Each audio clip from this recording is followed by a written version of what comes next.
Bien, nos encontramos una vez más para llevar a cabo esta tercera parte del video de un breve análisis del dispensacionalismo clásico, examinando, y una vez más me acompaña el hermano Víctor Arteaga, el cual ha sido una pieza fundamental en las enseñanzas y el cual me ha estado ayudando bastante para traer a ustedes esta importantísima enseñanza.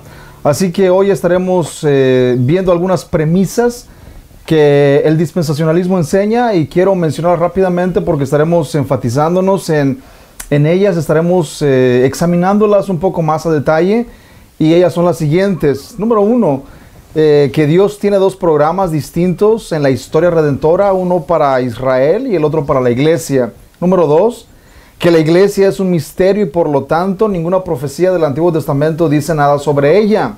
Número tres, que la iglesia es un paréntesis en donde Dios ha suspendido temporalmente sus tratos con Israel. Número 4, que la iglesia tuvo sus inicios en el día de Pentecostés y terminará en el arrebatamiento de la iglesia.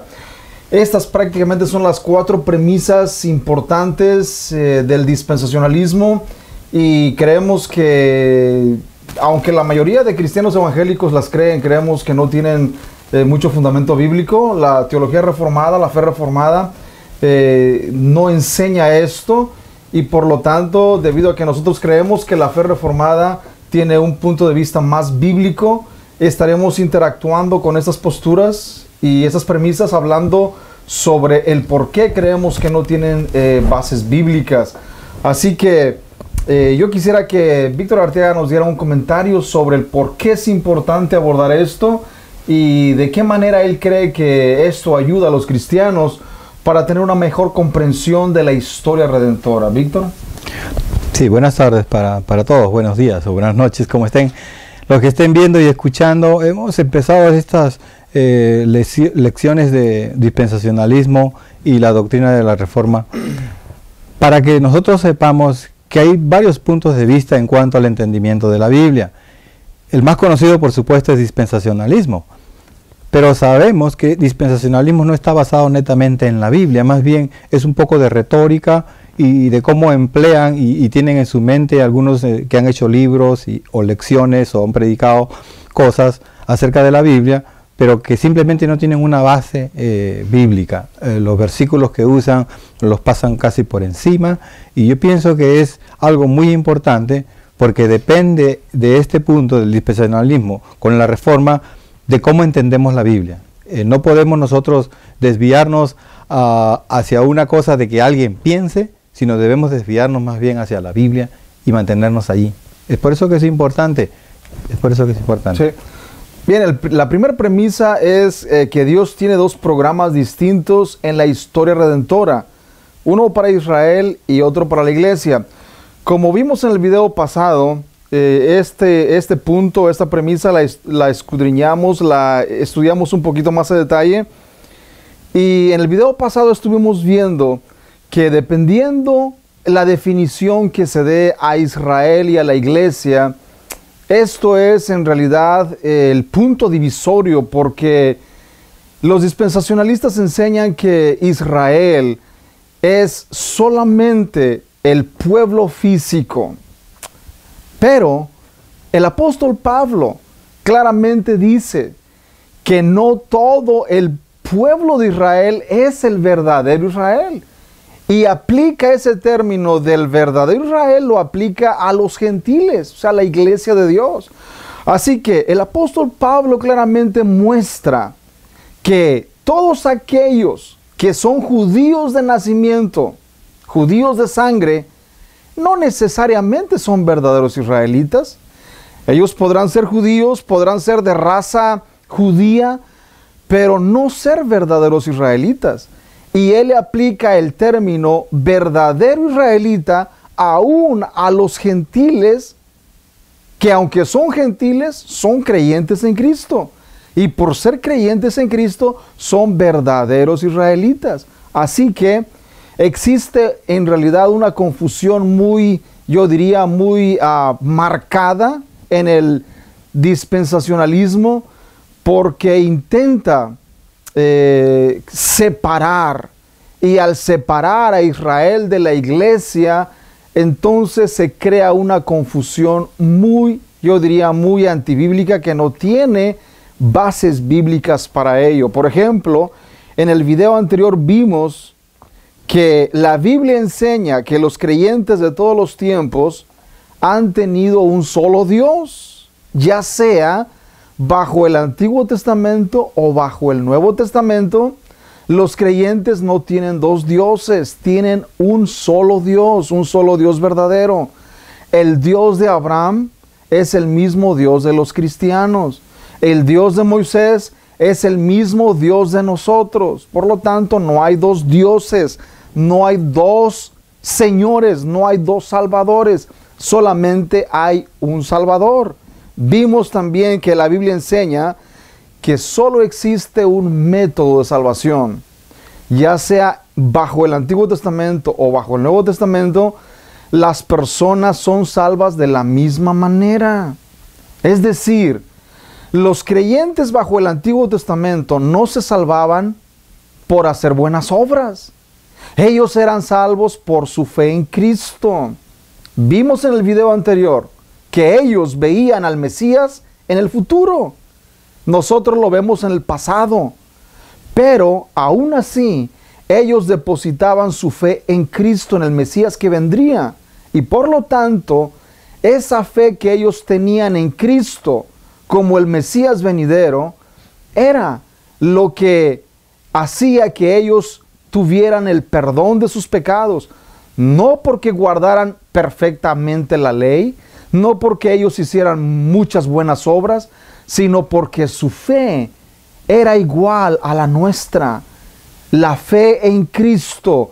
Y esa fe en Cristo era la que en realidad los justificaba, igual que a nosotros. La fe en Cristo es la que nos justifica.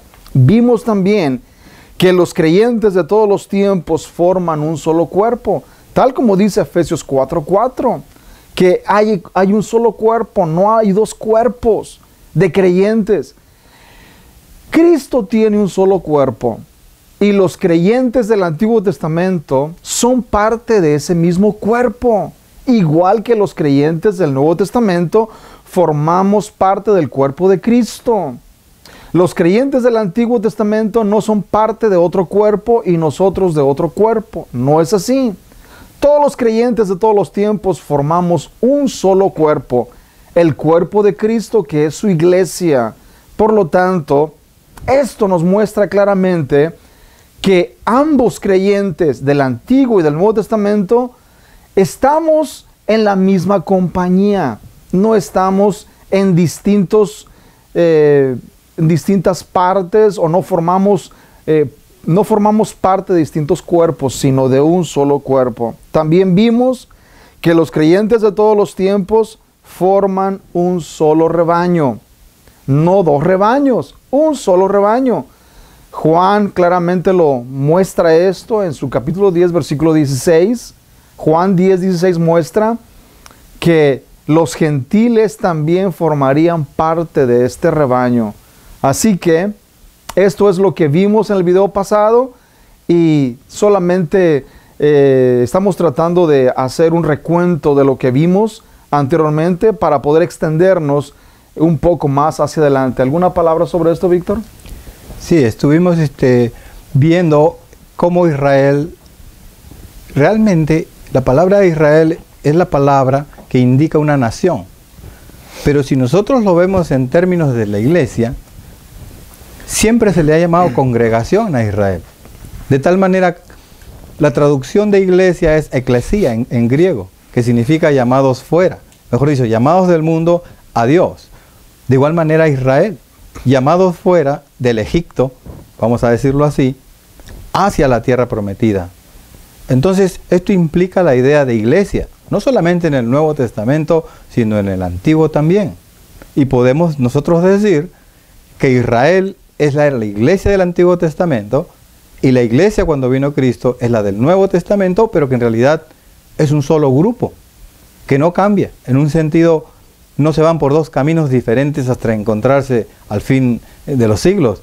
Simplemente que el cuerpo de creyentes de Israel los verdaderos creyentes se unieron a la iglesia y fueron convertidos a Cristo, y de la misma manera los gentiles se unieron al cuerpo de la iglesia e hicieron un solo cuerpo, como lo menciona David en Efesios 4, también está en Efesios capítulo 2. Hizo un solo cuerpo y derribó el muro de separación que había. Es la idea, está bien clara en la Biblia, y si lo leemos una y otra vez en el Nuevo Testamento, Israel ahora es parte de la iglesia, los verdaderos creyentes. De igual manera, la iglesia de los gentiles, que son las otras naciones, están unidos en un mismo cuerpo, porque es el cuerpo de Cristo. Cristo tiene solamente un cuerpo, David lo estaba diciendo, no tiene dos cuerpos, un solo cuerpo y una sola cabeza, que es Jesucristo. Así es. La segunda premisa del dispensacionalismo es que la iglesia es un misterio y por lo tanto ninguna profecía del Antiguo Testamento habla sobre ella. Esta es una afirmación bastante atrevida, debido a que si esto es verdad, entonces la fe cristiana es algo nuevo. Y si es algo nuevo, significa que no estaba previsto en los planes de Dios, ni en el Antiguo Testamento, mucho menos desde antes de la fundación del mundo. Sin embargo, Pablo dice en Efesios capítulo 1 que Dios nos escogió en Cristo desde antes de la fundación del mundo. Y se lo está diciendo a los gentiles, no a los judíos, a los gentiles, que Dios nos escogió en Cristo desde antes de la fundación del mundo. Por lo tanto, la afirmación dispensacional de que la iglesia en el Antiguo Testamento era un misterio y es un paréntesis, que ninguna profecía del Antiguo Testamento dice nada sobre ella porque era un misterio, en realidad no tiene apoyo bíblico. Estaremos viendo algunos versículos, pero creo que es necesario comprender un poquito esto. La iglesia, tal como lo dijo Víctor, ya existía aún en el Antiguo Testamento, por la razón de que la iglesia, la palabra iglesia, viene de una palabra griega que es eclesía, y que significa ser llamados fuera de. Así que la traducción más literal sería una congregación. Israel en el desierto era una congregación, era una iglesia. Primera de Corintios, capítulo 10, el apóstol Pablo nos dice que Israel fue bautizado bajo la nube y cuando pasaron el mar, y que a ellos se les dio a comer el alimento espiritual, y que también bebieron de la roca espiritual que los seguía, y esa roca era Cristo. ¿Cómo pues entonces podemos afirmar que no existía la iglesia cuando Pablo claramente dice que el Israel que andaba en el desierto por 40 años era esa congregación de creyentes, esa iglesia, quienes también se apropiaron de los medios de gracia? Ellos tenían los sacramentos que nosotros tenemos, como es el bautismo y la cena del Señor. Ellos también participaban de estos sacramentos. Claro, era una iglesia bajo el antiguo pacto, pero una iglesia, era una congregación.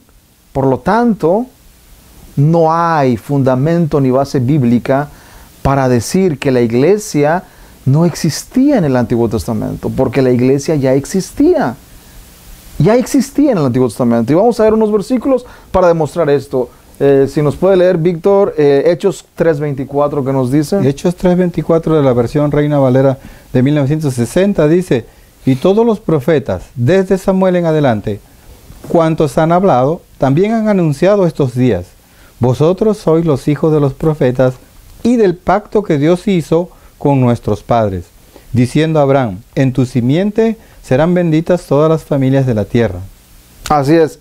Notemos bien cómo el apóstol Pedro habla en estos versículos y hace referencia a el Antiguo Testamento. Y dice: y todos los profetas desde Samuel en adelante, cuantos han hablado, también han anunciado estos días.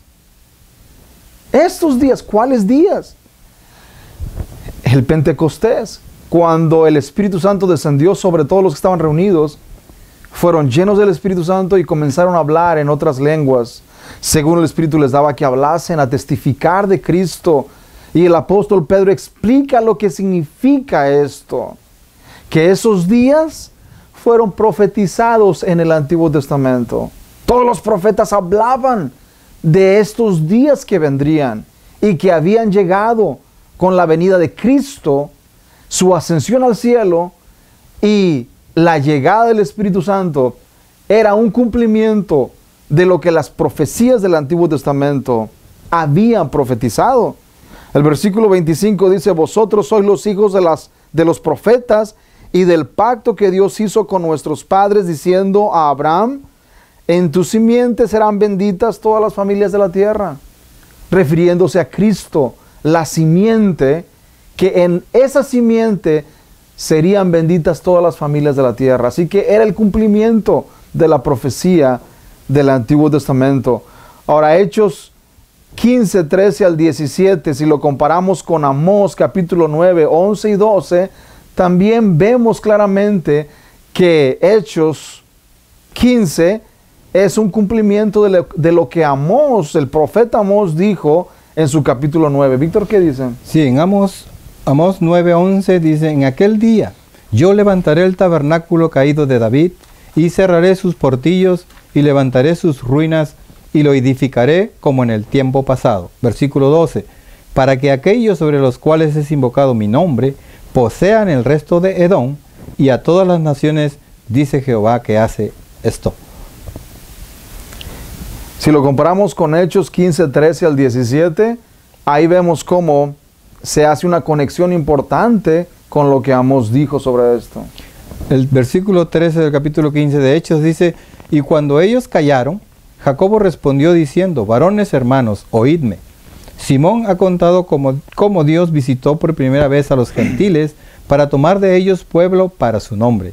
Y con esto concuerdan las palabras de los profetas, como está escrito: después de esto volveré y reedificaré el tabernáculo de David que está caído, y repararé sus ruinas y lo volveré a levantar, para que el resto de los hombres busque al Señor y todos los gentiles sobre los cuales es invocado mi nombre. Así es. Estas son palabras que estaban haciendo alusión a lo que Amós había profetizado anteriormente, que el Señor restauraría el tabernáculo de David. Él lo reedificaría. Y lo que se estaba viendo en el día de Pentecostés era un cumplimiento de que el Señor estaba reedificando, restaurando el tabernáculo caído de David. El Señor estaba haciendo esto. Por lo tanto, la profecía sobre la iglesia de los últimos días, Amós habla sobre que tendría su cumplimiento en los últimos días. Y los cristianos en el primer siglo escribieron inspirados por el Espíritu Santo, hablando, diciendo que esas profecías estaban teniendo su cumplimiento en esos momentos. Esto es una conexión importantísima que no podemos pasarla por alto. No podemos negar que los mismos apóstoles, ellos hacían e hicieron la conexión de lo que los profetas hablaron y lo que estaban experimentando en ese tiempo. Ellos mismos explicaron lo que eso significaba. Ahora, si vamos a Joel, capítulo 2, versículo 28, y lo comparamos con Hechos 2, 16 y 17, encontramos también algo bastante interesante. ¿Qué dice, Víctor? Sí, Joel, capítulo 2, versículo 28. Y después de esto, derramaré mi espíritu sobre toda carne, y profetizarán vuestros hijos y vuestras hijas, vuestros ancianos soñarán sueños, y vuestros jóvenes verán visiones. Y también sobre los siervos y sobre las siervas derramaré mi espíritu en aquellos días. Ahora, si lo comparamos con Hechos capítulo 2, versículo 16 y 17, ahí vemos el cumplimiento de la profecía de Joel. ¿Qué dice Hechos 2, 16 y 17, Víctor? Y más, esto es lo dicho por el profeta Joel, versículo 16. Y en los postreros días, dice Dios, derramaré mi espíritu sobre toda carne, y vuestros hijos y vuestras hijas profetizarán. Vuestros jóvenes verán visiones y vuestros ancianos soñarán sueños. Esto que el apóstol Pedro dijo hizo referencia a la profecía de Joel, diciendo que esta profecía se estaba cumpliendo en esos momentos. Cuando los espectadores que estaban viendo a los discípulos hablar en otros idiomas comenzaron a burlarse, a decir, estos están llenos de mosto, el apóstol Pedro, lleno del Espíritu Santo, se levantó y comenzó a hablar y a decir que ellos no estaban ebrios, no estaban borrachos, puesto que era la hora tercera del día, eran como las 9 de la mañana, así que ellos estaban sobrios, pero eso que estaban viendo ellos era un cumplimiento de la profecía de Joel, que en los postreros días el Señor derramaría de su Espíritu. Y eso es lo que ellos estaban experimentando, el derramamiento del Espíritu Santo, siendo un cumplimiento de la profecía de Joel. Por lo tanto, los profetas profetizaron la era de la iglesia. Ellos vieron lo que había más adelante y ellos hablaron de las bendiciones que Dios derramaría sobre su pueblo. Por lo tanto, no hay ninguna base para decir que la iglesia era un misterio desconocido en el Antiguo Testamento, porque los profetas claramente hablaron de los días en que el Señor haría grandes cosas con la iglesia. ¿Algún comentario, Víctor? Sí, con respecto a esto de que empezaba, mejor dicho, la era de la iglesia en el Nuevo Testamento, y Pedro estuvo predicando, ¿no?, en ese capítulo 2 de Hechos, y vemos que él cita textualmente a Joel 2:28, y lo hace de tal manera como implicando de que lo mismo está sucediendo ahora en la iglesia del Nuevo Testamento, ¿no? Vuestros hijos profetizarán y todas esas cosas, verán sueños, y sus ancianos también. Y eso fue lo que ocurrió en el primer siglo realmente, con todos los dones que Dios les dio a la iglesia. Vieron sueños, profetizaron, hicieron milagros y todo ese tipo de cosas. Pedro no estaba hablando fuera de la iglesia, estaba hablando de Israel, como simplemente la iglesia continúa de Israel. O sea, no es algo diferente, es algo que viene uno atrás del otro, pero está hablando prácticamente del mismo cuerpo de Cristo, de Israel y de la iglesia. O sea, no está haciendo algo diferente como diciendo, bueno, Israel se va por su curva y la iglesia se va por otra. No, está hablando de un mismo cuerpo de Cristo que siempre ha tenido un cuerpo Cristo, un solo cuerpo.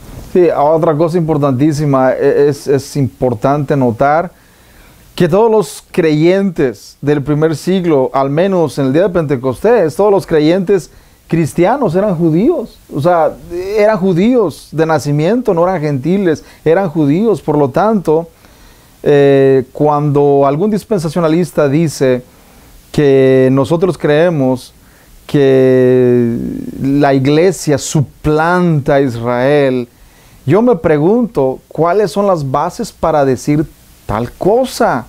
Porque los cristianos del primer siglo, en el día de Pentecostés al menos, todos eran judíos. Por lo tanto, no hay tal base para decir que los gentiles suplantan a los judíos. No hay tal cosa. La iglesia es el cuerpo de Cristo, sean judíos de sangre o gentiles de sangre. Ellos forman el cuerpo de Cristo siempre y cuando sean creyentes en Jesucristo. Por lo tanto, no hay dos cuerpos, hay un solo cuerpo de Cristo compuesto por judíos y gentiles creyentes. Ahora bien, el tercer punto que ellos enfatizan es que la iglesia es un paréntesis durante el cual Dios ha suspendido temporalmente sus tratos con Israel. Que la iglesia es un paréntesis. ¿De dónde ellos toman esta idea de que la iglesia es un paréntesis? Esta idea la toman en Daniel capítulo 9. Si vamos a Daniel capítulo 9, versículo 27, voy a leer desde el versículo 26. Y después de las 62 semanas se quitará la vida al Mesías, mas no por sí, y el pueblo de un príncipe que ha de venir destruirá la ciudad y el santuario, y su fin será con inundación, y hasta el fin de la guerra durarán las devastaciones. Y por otra semana confirmará el pacto con muchos, a la mitad de la semana hará cesar el sacrificio y la ofrenda. Después, con la muchedumbre de las abominaciones, vendrá el desolador, hasta que venga la consumación, y lo que está determinado se derrame sobre el desolador. El sistema dispensacionalista enseña que Daniel profetizó 70 semanas, que 69 semanas ya se cumplieron con la venida de Cristo, del Mesías, que cuando a Cristo se le quitó la vida, ahí se cumplieron las 69 semanas, y que la última semana, la semana 70, no se ha cumplido todavía. Y ellos insertan aquí un paréntesis y dicen que ese paréntesis es la iglesia. Ellos dicen, debido a que los judíos rechazaron a Cristo, el reino fue pospuesto. Como los judíos no quisieron aceptar a su Mesías, el reino fue pospuesto hasta el arrebatamiento de la iglesia.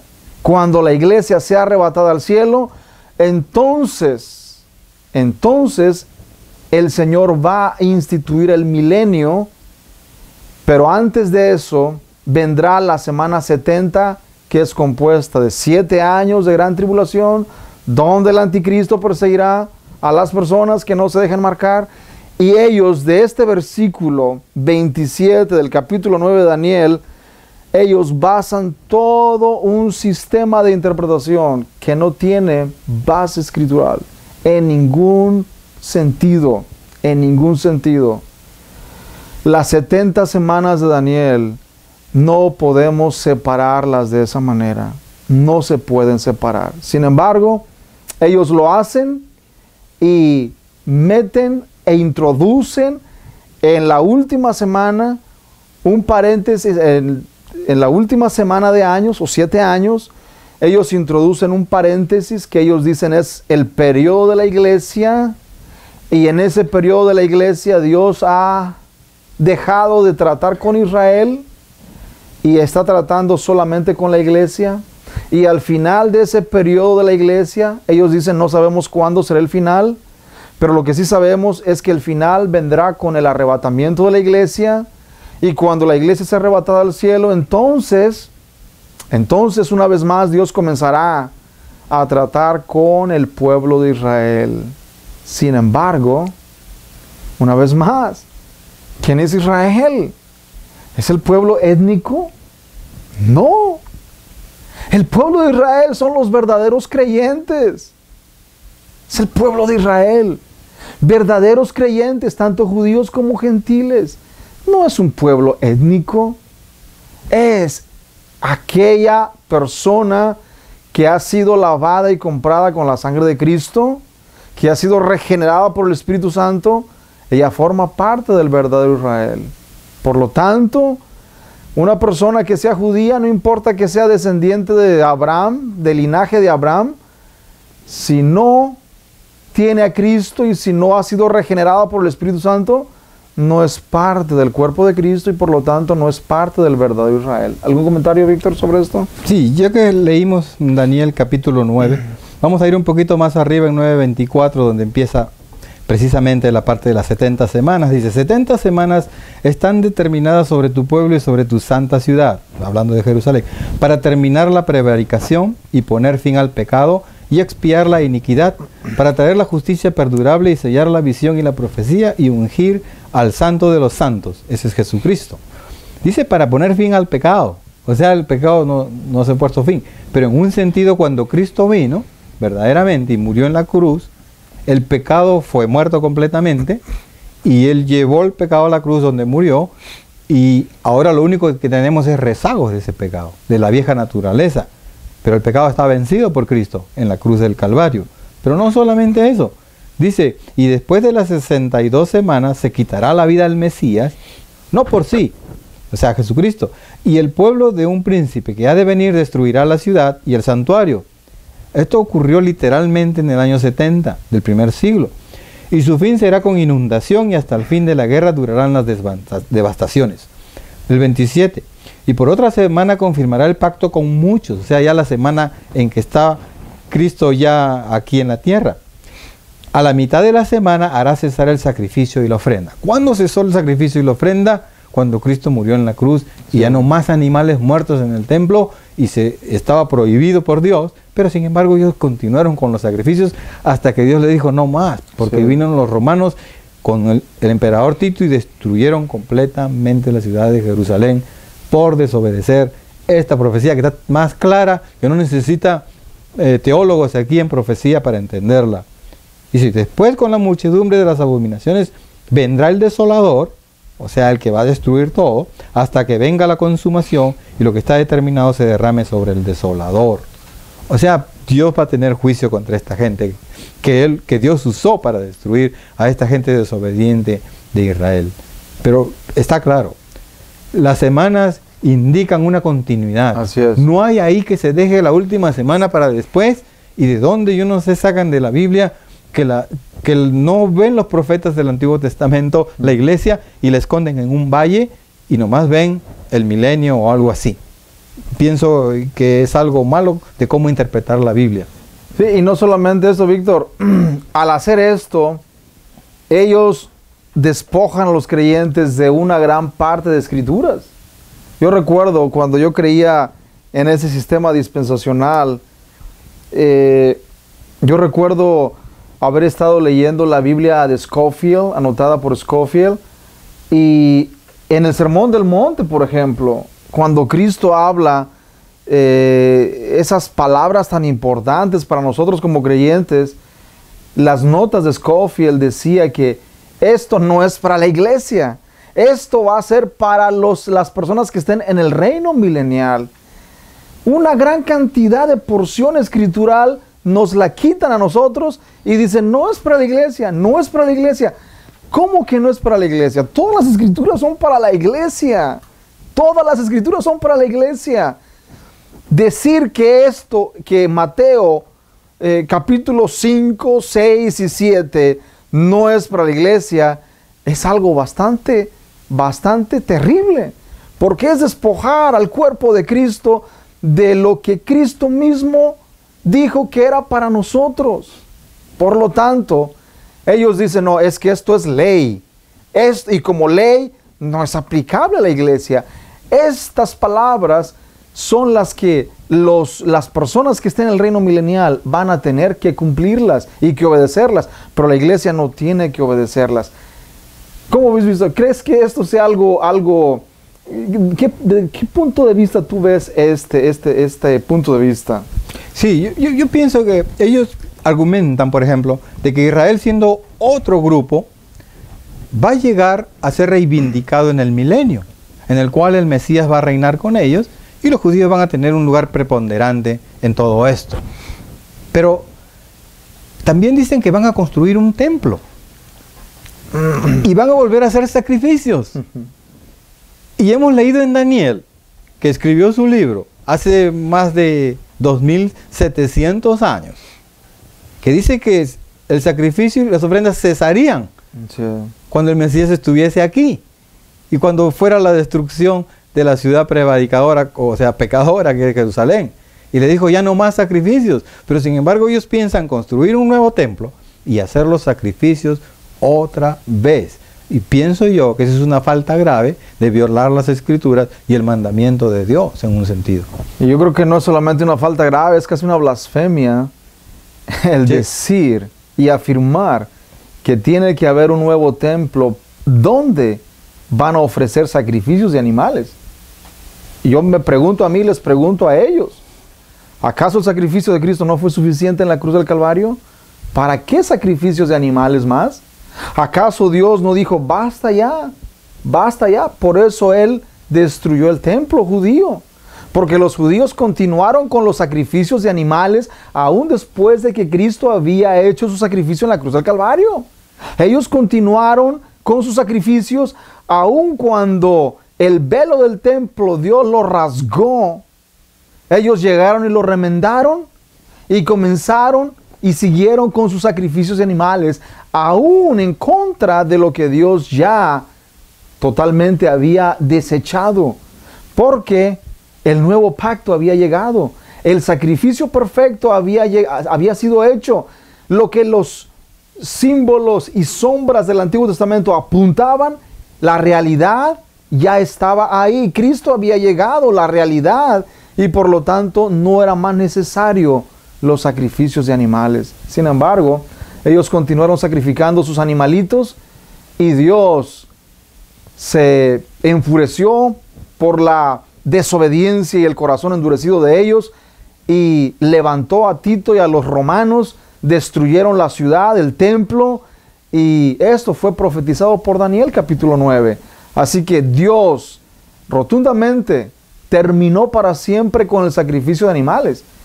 Y que ahora algunos cristianos digan, el templo de Jerusalén tiene que ser reedificado, los sacrificios de animales tienen que ser reinstituidos.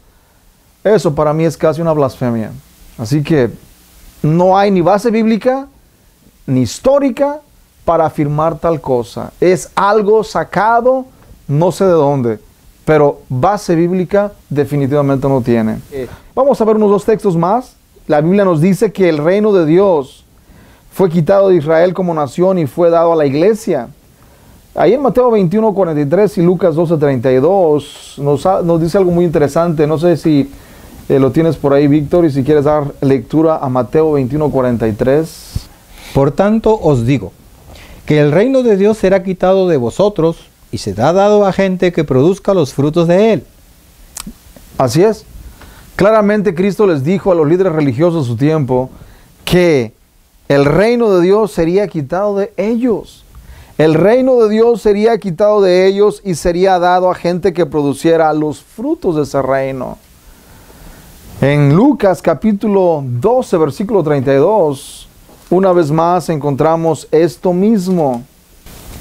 Lucas capítulo 12, versículo 32. No temáis, manada pequeña, porque a vuestro Padre le ha placido daros el reino. Así es. Una vez más, ahí vemos como Cristo, refiriéndose a los discípulos, les dice, no temáis, manada pequeña, porque a vosotros el Padre le ha placido darles el reino. Así que el reino de Dios fue quitado del pueblo judío debido a su desobediencia, debido a su dureza de corazón, y fue dado a un pueblo que produjera frutos de él. La fe reformada cree que ese pueblo es la iglesia de Cristo. Ahora, esa iglesia de Cristo está compuesta por judíos creyentes en Cristo y gentiles creyentes en Cristo también.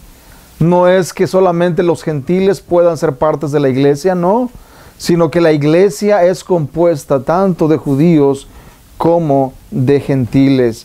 Así que esto nos muestra que la iglesia no puede ser un paréntesis. La iglesia no puede ser un paréntesis en los planes de Dios.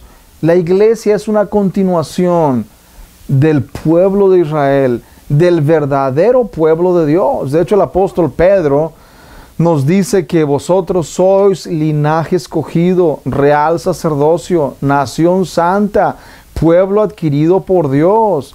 Eso se lo dice a los gentiles.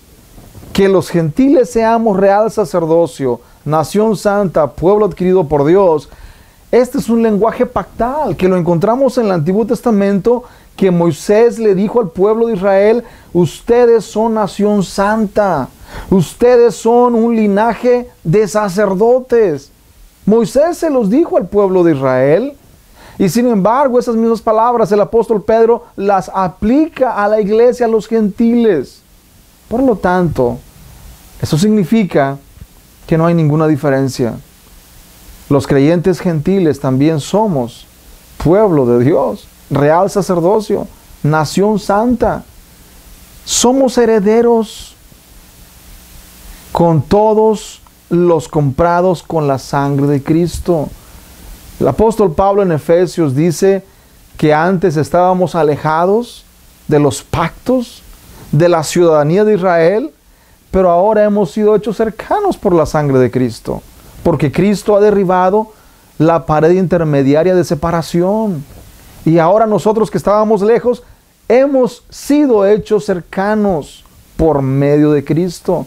Así que los que estamos en Cristo somos verdaderos israelitas. Los que estamos en Cristo somos participantes de lo que los grandes hombres de Dios del Antiguo Testamento eran participantes. Pero algo más todavía, debido a que el Espíritu Santo vino en el día de Pentecostés y el nuevo pacto fue cumplido por Cristo, ahora somos beneficiarios de cosas mucho mejores que los creyentes en el Antiguo Testamento experimentaban. Nosotros tenemos mejores promesas. ¿Por qué? Porque la palabra de Dios ha sido escrita en nuestros corazones. Porque el Espíritu Santo nos ha sido dado. Ahora, debido a que tenemos el Espíritu Santo, podemos obedecer la ley de Dios. Porque tenemos la ley de Dios escrita en nuestros corazones. Los santos del Antiguo Testamento no habían experimentado esto que nosotros hemos experimentado. Ellos solamente lo veían de lejos. Murieron sin haber recibido lo prometido, dice Hebreos 11. Pero nosotros lo hemos recibido. Nosotros vivimos de este lado del Calvario. Todas esas promesas del Antiguo Testamento han sido hechas una realidad con la llegada de Cristo. ¿Algún comentario sobre esto, Víctor? Sí, especialmente en lo que tú estás hablando acerca de lo que dijo Moisés, ¿no? Real sacerdocio. Sabemos de los pactos. Pacto con Abraham, con Moisés, luego con el rey David.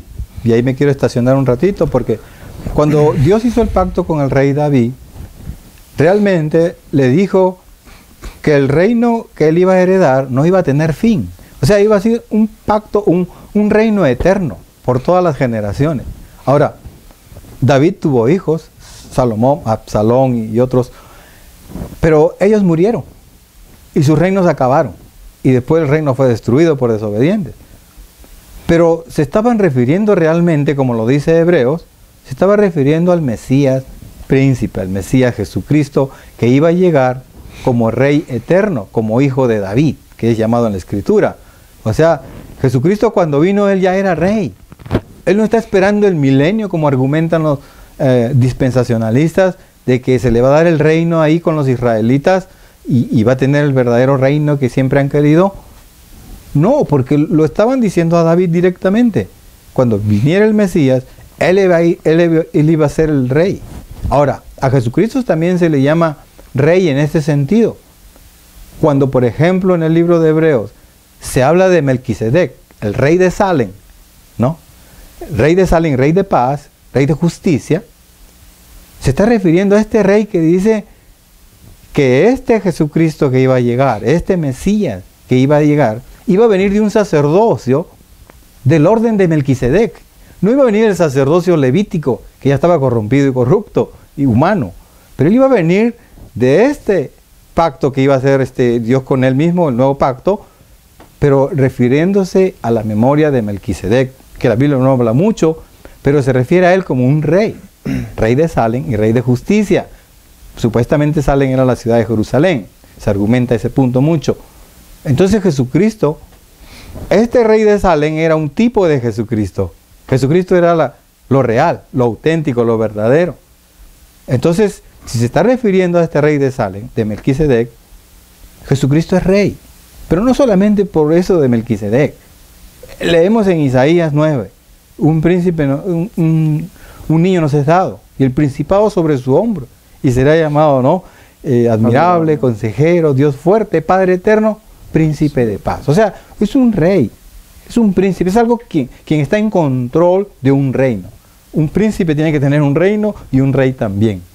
En este caso, es un problema grave, como lo dijo, es casi blasfemia, vamos a llamarlo así, argumentar que Cristo va a reinar, ahorita no es rey, va a reinar en el milenio con los israelitas, allí recién se le va a coronar. Entonces ellos quitan ese pacto con David, que no es aplicable para ahora. Eso es una falacia, eso es una mentira. En esa parte están muy errados, porque la Biblia lo dice de otra manera. Eso que has apuntado en este momento, Víctor, es algo importantísimo. El dispensacionalismo, por su mayor parte, dice que Cristo, aunque no lo dicen directamente que Él no reina, porque si dicen abiertamente que no reina, esto prácticamente contradice la Escritura. La palabra de Dios claramente dice que después que Él resucitó de entre los muertos, Él ascendió al cielo y se sentó a la diestra del Padre. De ahí en adelante esperando hasta que todos sus enemigos sean puestos por estrado de sus pies. Él reina en estos momentos, Él es el Rey. Cuando Él enfrenta a sus discípulos en Mateo capítulo 28, después de haber resucitado, Él les dice: toda potestad me es dada en el cielo y en la tierra. No solamente en el cielo, en la tierra también. Toda potestad me es dada. ¿Por qué? Porque Él cumplió el pacto que Dios hizo con David, que levantaría de su simiente, de sus hijos, de su descendencia, levantaría un rey. El apóstol Pedro en Hechos capítulo 2, todo el capítulo 2 habla sobre esto. En su discurso de Pentecostés, Pedro dice que Dios prometió a David con juramento levantar un rey. Pero ninguno de sus hijos fue ese rey, solamente Cristo. Es el único hijo de David que cumplió esas promesas.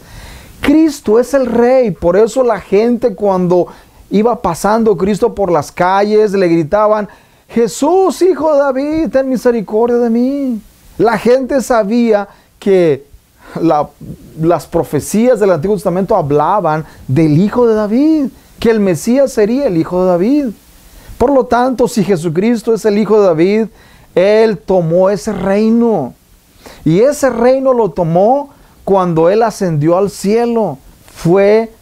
Le fue dado todo el reino, el honor, el poder y la gloria, la majestad. Daniel capítulo 7 nos habla y dice que veía a uno como hijo de hombre que venía con las nubes del cielo. Y le hicieron acercarse ante el anciano de días. Y le fue dado un reino que no será jamás destruido.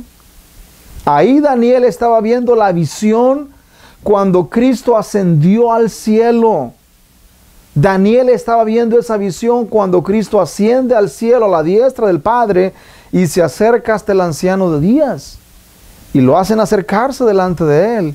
Y ahí se le entrega el reino a Cristo. No hay tal cosa como Cristo va a tomar el reino solamente en el milenio. Ahorita Cristo sí reina, pero no reina tanto.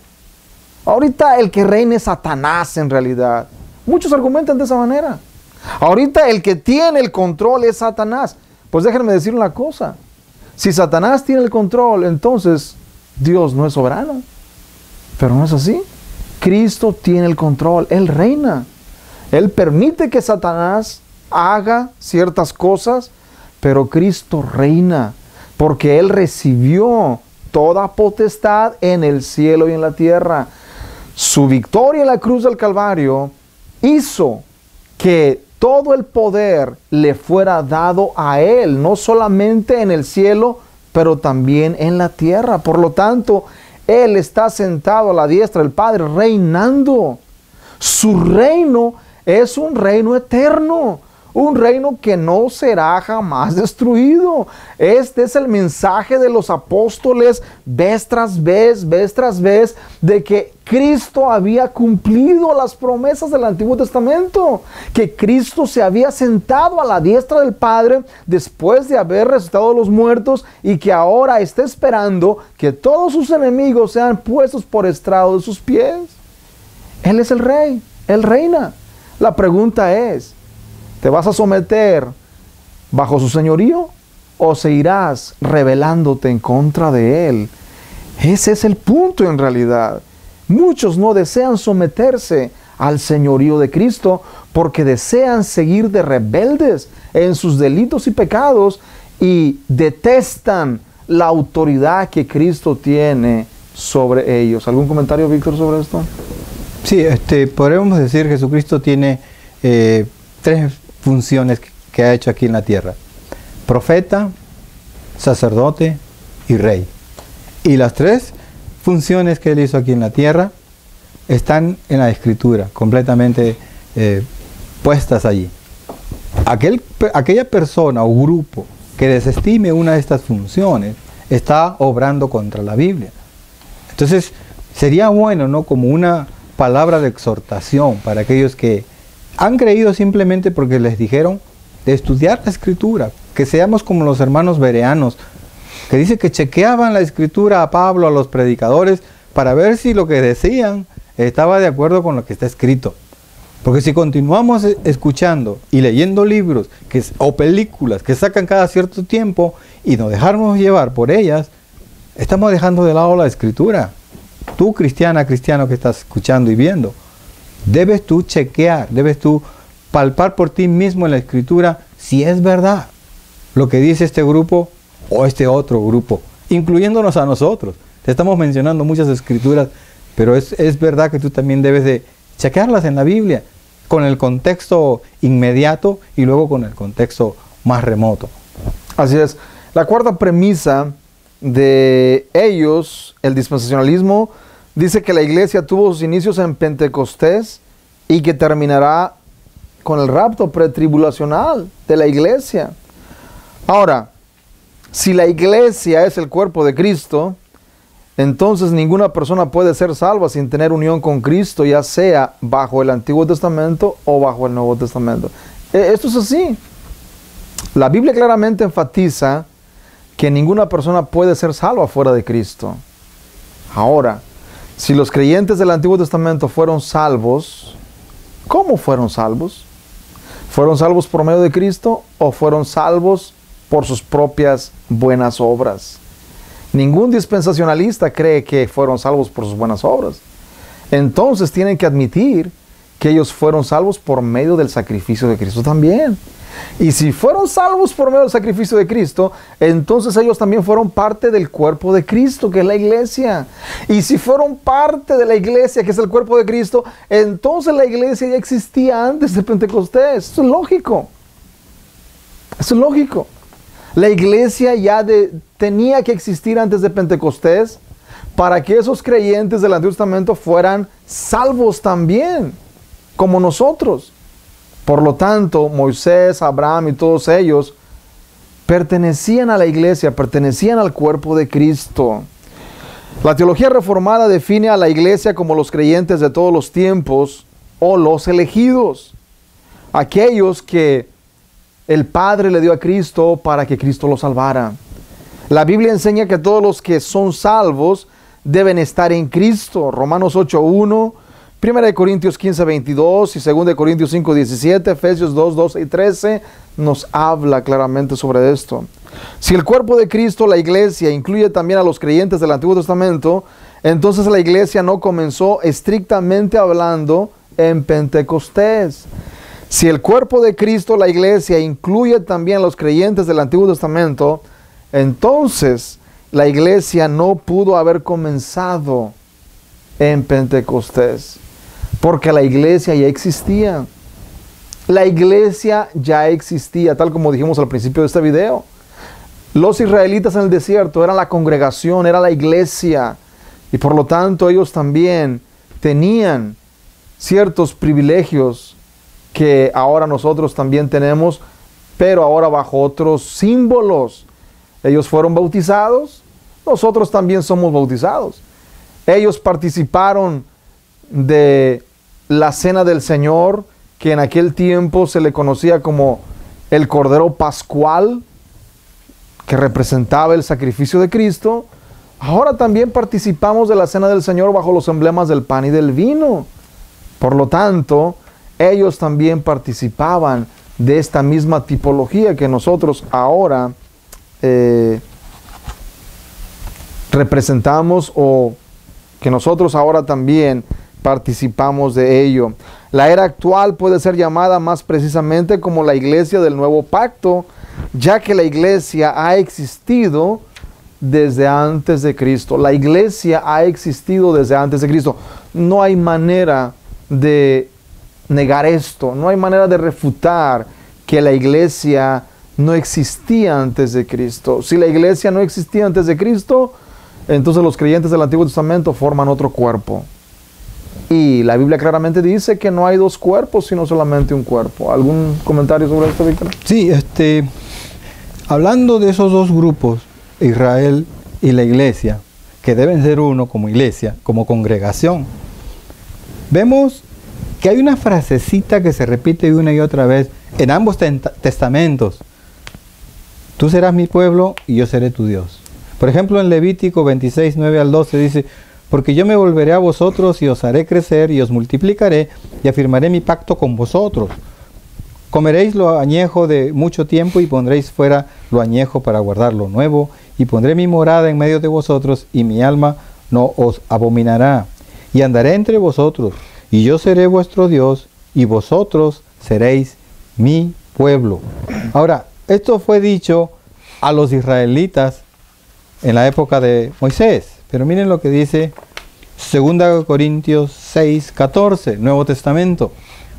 No os unáis en yugo desigual con los incrédulos, porque qué compañerismo tiene la justicia con la injusticia, y qué comunión la luz con las tinieblas, y qué concordancia Cristo con Belial, o sea, Satanás, o qué parte el creyente con el incrédulo, y qué acuerdo hay entre el templo de Dios y los ídolos, porque vosotros sois templo del Dios viviente, como Dios dijo: habitaré y andaré entre ellos, y seré su Dios, y ellos serán mi pueblo.